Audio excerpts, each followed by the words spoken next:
ഹരിയാന ശംഭു അതിർത്തിയിൽ കർഷകർക്ക് നേരെ ഹരിയാന സുരക്ഷാ സേന കണ്ണീർവാതക ഷെല്ലുകളും റബ്ബർ ബുള്ളറ്റുകളും പ്രയോഗിച്ചു.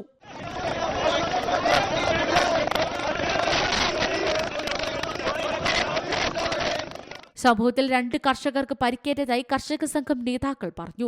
വിളകൾക്ക് മിനിമം താങ്ങുവില, കാർഷിക കടങ്ങൾ എഴുതിത്തള്ളൽ, വൈദ്യുതി നിരക്ക് വർധനവിൽ നിന്ന് സംരക്ഷണം എന്നിവ ഉൾപ്പെടെ വിവിധ ആവശ്യങ്ങൾ ഉന്നയിച്ചാണ് ഹരിയാന പഞ്ചാബ് അതിർത്തിയിൽ കർഷകർ ദില്ലി ചലോ മാർച്ച് സംഘടിപ്പിച്ചത്.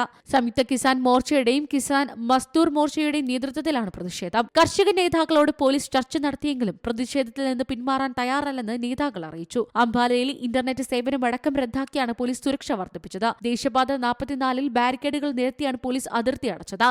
സംഘർഷത്തെ തുടർന്ന് പോലീസ് അതിർത്തിയിൽ സുരക്ഷ വർദ്ധിപ്പിച്ചു. സമാധാനപരമായ പ്രതിഷേധം ജനാധിപത്യ അവകാശമാണെന്ന് സുപ്രീംകോടതി അറിയിച്ചിരുന്നത്. പക്ഷേ പ്രധാന വഴികൾ തടസ്സപ്പെടുത്തിക്കൊണ്ട് ജനങ്ങൾക്ക് ബുദ്ധിമുട്ടുണ്ടാക്കരുതെന്ന് സുപ്രീംകോടതി വ്യക്തമാക്കിയിരുന്നു. National desk, C Malayalam news. ഏറ്റവും പുതിയ വാർത്തകളും വിശേഷങ്ങളും വിരൽത്തുമ്പിലറിയാൻ സി മലയാളം ന്യൂസ് എല്ലാ ഡിജിറ്റൽ പ്ലാറ്റ്ഫോമുകളിലും ലഭ്യം.